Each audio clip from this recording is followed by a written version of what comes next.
Welcome back to Cyberspace. I'm your host, Leslie Poston, and today we're diving into the fascinating world of memory, specifically why we forget. From misplacing our keys or a major news story to forgetting important dates, memory lapses are a universal human experience. But have you ever wondered why our brains seem to let go of information, sometimes right when we need it most? In this episode, we'll explore the psychology behind forgetting.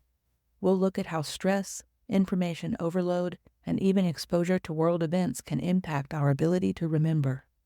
So whether you're a psychology buff, someone struggling with memory issues, or just curious how your mind works, this episode is for you.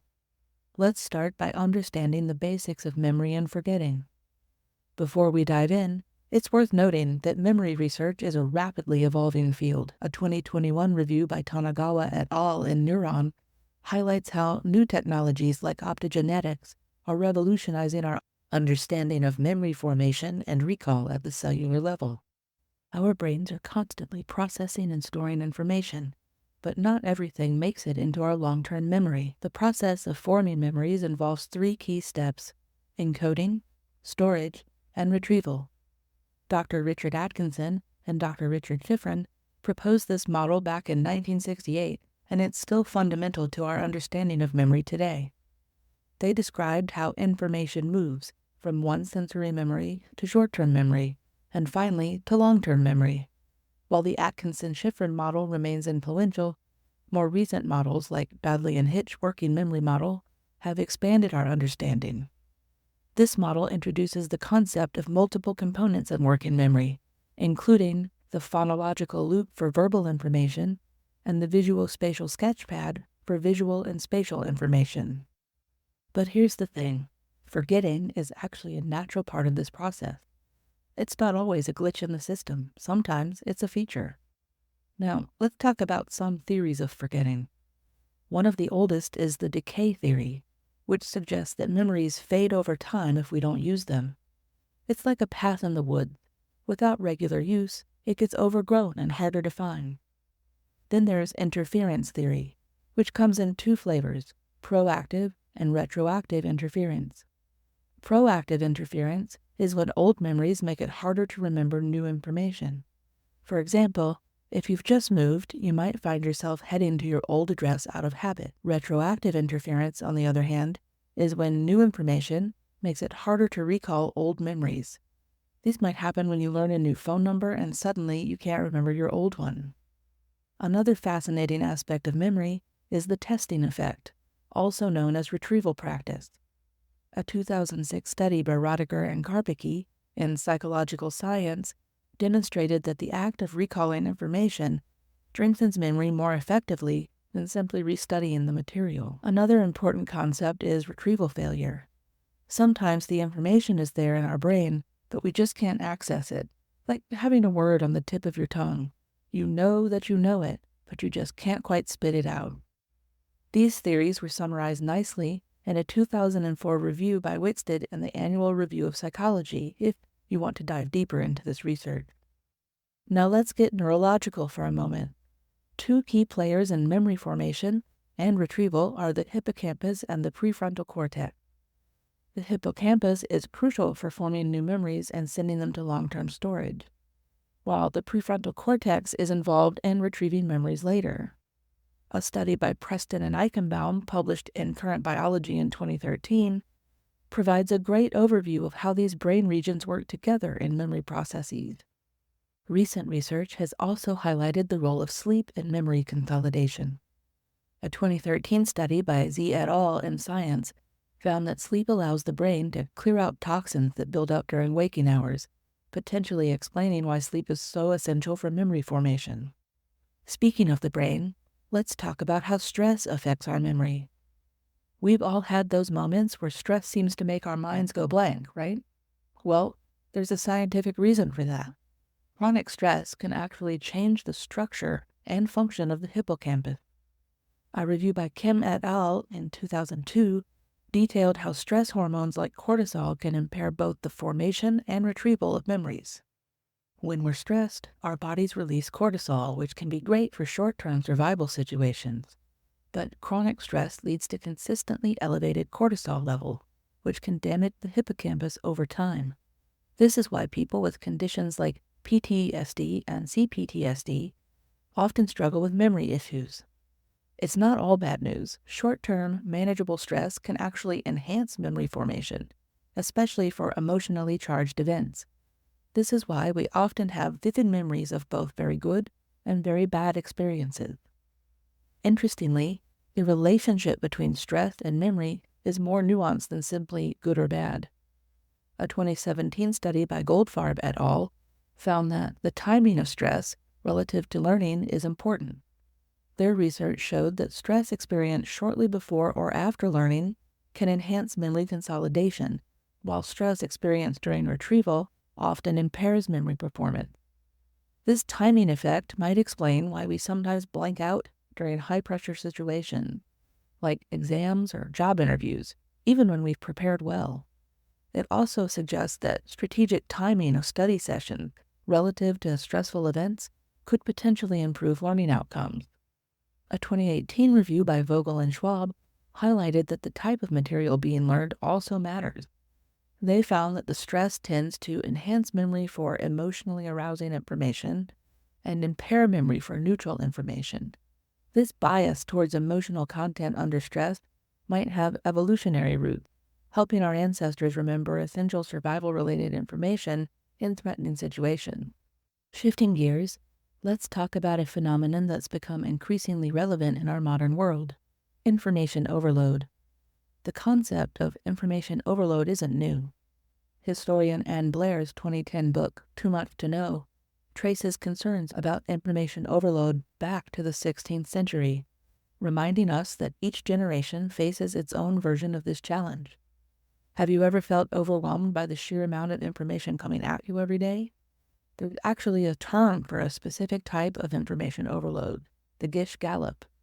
Named after creationist Duane Gish, it's a debate technique where someone rapidly presents so many arguments, lies, misdirection, and pieces of information that it becomes impossible for their opponent to refute them all. While it originated in debates, we see this technique used in media and politics constantly. It's a form of information overload that can leave us feeling confused and unable to remember specific details. Related to the Gish Gallop is the concept of the illusory truth effect. A classic study by Hasher, Goldstein, and Topino found that people are more likely to believe statements they've heard before, regardless of their actual truth value. This highlights the importance of critical thinking in an age of information abundance. A study by Kihao Ji and colleagues published in Computers and Human Behavior in 2014 found that information overload can lead to stress, confusion, and poor decision-making. When our brains are bombarded with too much information, it becomes harder to process and, relevant to this chat, to remember any of it effectively. Now let's talk about a challenging aspect of memory in our modern world: how we process and remember multiple significant world events, especially tragedies. In times of major crises, like the ongoing conflict in Palestine, our attention naturally focuses on the immediate and overwhelming. It's essential that we bear witness to such events. However, this intense focus can sometimes lead us to inadvertently forget or pay less attention to other important issues, like instances of police brutality or the frequency of school shootings. This phenomenon is related to what psychologists call attention bias. A study by Sisler and Koster, published in Clinical Psychology Review in 2010, explains how our attention can be disproportionately captured by emotionally salient information, potentially at the expense of other important information. Attention bias doesn't just affect our memory of world events, it also plays a role in various psychological disorders. A 2007 meta-analysis by Barheim et al. In Psychological Bulletin found that individuals with anxiety show an increased attentional bias towards threat-related stimuli. So why does our brain sometimes forget these other crucial events even when we want to remember them? Part of the answer lies in how our memory systems handle emotional and stressful information. De Quervain and colleagues, in their 2017 paper, describe how stress hormones can impair memory retrieval. When we're constantly exposed to highly stressful news, it can become harder to recall other important information, even when we consider it significant. There are strategies we can use to retain these memories of important world events, even during stressful times. For example, active recall, regularly quizzing yourself on key facts about various important events strengthens your memory pathways. There's also contextual linking, trying to connect different events in meaningful ways. This can help you remember multiple issues by relating them to each other. Also, spaced repetition, revisiting information about different events at increasing intervals. This technique, described by Karpicki and Rodiger in their 2008 science paper, can significantly improve long-term retention. There's also mindfulness practices. These can help manage stress, which in turn can improve memory function.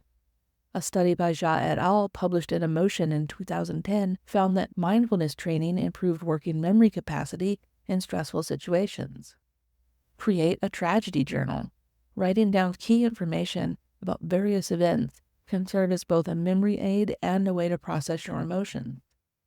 Another useful technique is the method of loci, also known as the memory palace technique. This ancient mnemonic device, described by Roman orator Cicero, involves associating information with specific locations in an imaginary space. A 2017 study by Dressler et al. Found that this technique can significantly enhance your memory performance. Remember, it's not about consuming less media, but about being intentional in how we process and remember information. By using these techniques, we can bear witness to current tragedies while also maintaining awareness of other important issues. It's also important to practice self-care when engaging with traumatic news. This does not mean turning away, but rather finding healthy ways to process the information. Regular breaks, engaging in positive activities, and seeking support from your friends and family can all help reduce stress and, ironically, improve our ability to remember and engage with important issues. Let's dig a bit deeper into how emotions influence our memory. You've probably noticed that emotionally charged events tend to stick out in your memory more vividly. This phenomenon is known as the emotional enhancement effect on memory.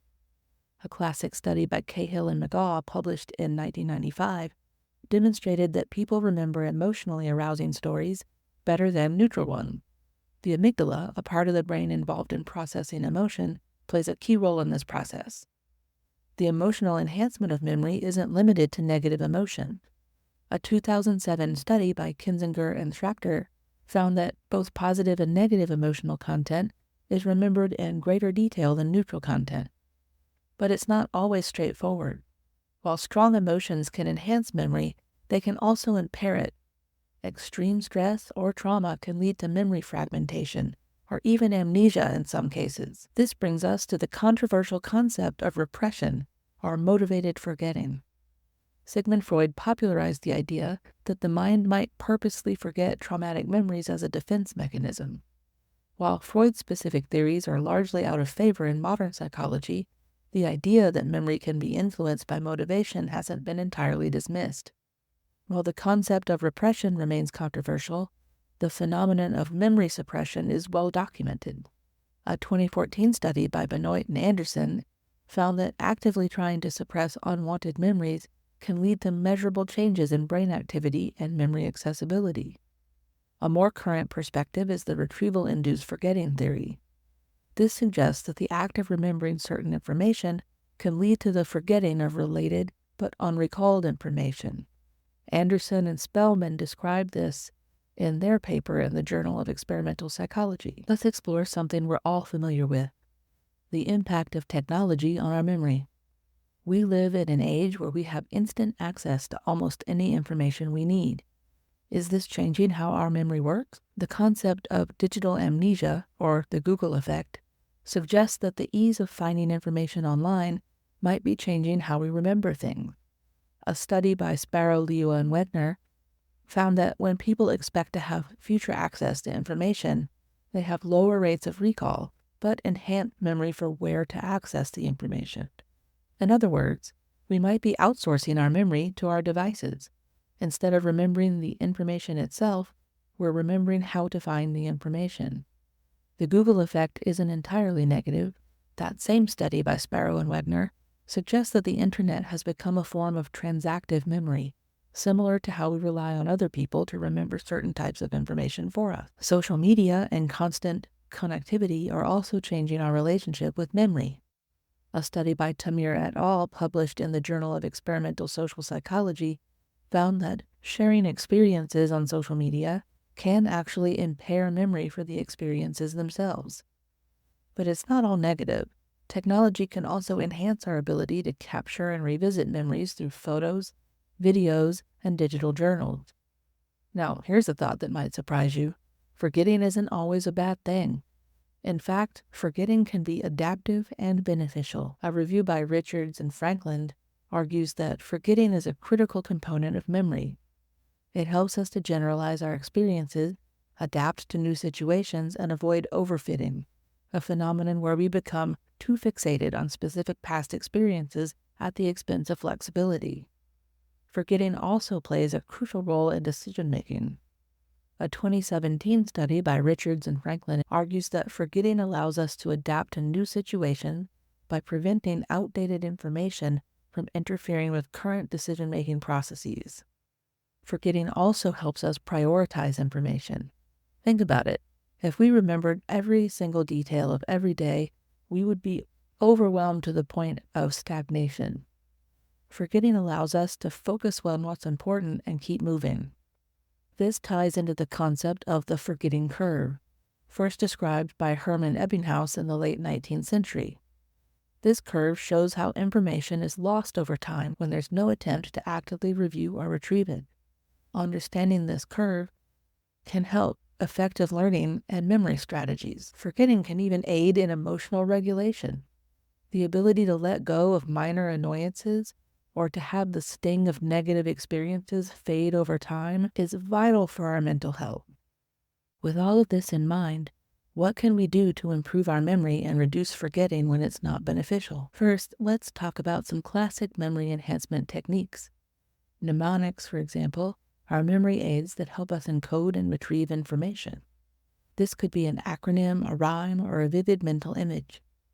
For example, many people remember the order of operations in mathematics using the mnemonic, "Please excuse my dear Aunt Sally," or parentheses, exponents, multiplication, division, addition, and subtraction. Another powerful technique is spaced repetition.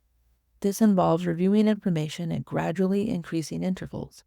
A study by Karpicki and Rodiger found that repeated testing with spaced intervals leads to better long-term retention than repeated studying. In addition to mnemonics and spaced repetition, research has shown the benefits of elaborative rehearsal.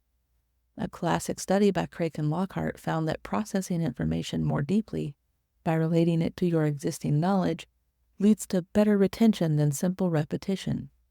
Mindfulness and meditation have also been shown to improve memory. A study by Mrazek and colleagues found that a 2-week mindfulness training course improved working memory capacity and reading comprehension. Lifestyle factors play a huge role too. Regular exercise has been shown to improve memory and cognitive function. A review by Hillman, Erickson, and Kramer detailed the positive effects of exercise on brain health and cognitive function in 2008. Diet is another factor. The Mediterranean diet, rich in fruits, vegetables, whole grains, and healthy fats, has been associated with better cognitive function and reduced risks of cognitive decline. A study by Martinez Lepechnica and colleagues, published in the Journal of Neurology, Neurosurgery, and Psychiatry, found that adherence to the Mediterranean diet was associated with better cognitive function. Recent research has also highlighted the potential of certain nutrients in supporting cognitive function. A 2018 review by Bansura et al. In Nutrition Bulletin suggests that flavonoids found in foods like berries and cocoa may have positive effects on memory and overall cognitive performance. As we wrap up, let's recap what we've learned about the psychology of forgetting. We've seen that forgetting is a natural part of how our brains process information, that it's influenced by a complex interplay of factors including stress, emotions, information overload, or even our use of technology. As we continue to navigate our information-rich world, it's vital to remember that our memory systems evolved in a very different environment. A 2013 paper by Mercer argues that understanding the evolutionary context of human memory can help us develop more effective strategies for learning and remembering in the modern world. While forgetting can sometimes be frustrating or even distressing, it's important to remember that it's not always a flaw. Sometimes it's a feature that helps our brains function more efficiently. Understanding the mechanisms behind forgetting can help us develop better strategies for learning and for remembering. It can also help us be more compassionate with ourselves when we do forget things. So the next time you forget where you put your keys, or you blank on a piece of information during an important meeting, remember your brain is not failing you. It's just doing its complex, fascinating work, managing the vast amount of information it encounters every day. I encourage you to think about how you can apply some of the strategies we've discussed, whether it's mnemonics, practicing mindfulness, adjusting your media consumption, or simply being more intentional about what you try to remember. And remember, understanding our memory isn't just about improving our recall. It's about gaining insight into how our minds work, which can lead to better mental health and cognitive function overall. Thank you for joining me on this journey through the psychology of forgetting. I've been your host, Leslie Poston, signing off from cyberspace. Keep questioning, keep learning, and remember, it's okay to forget sometime. Until next time, stay curious.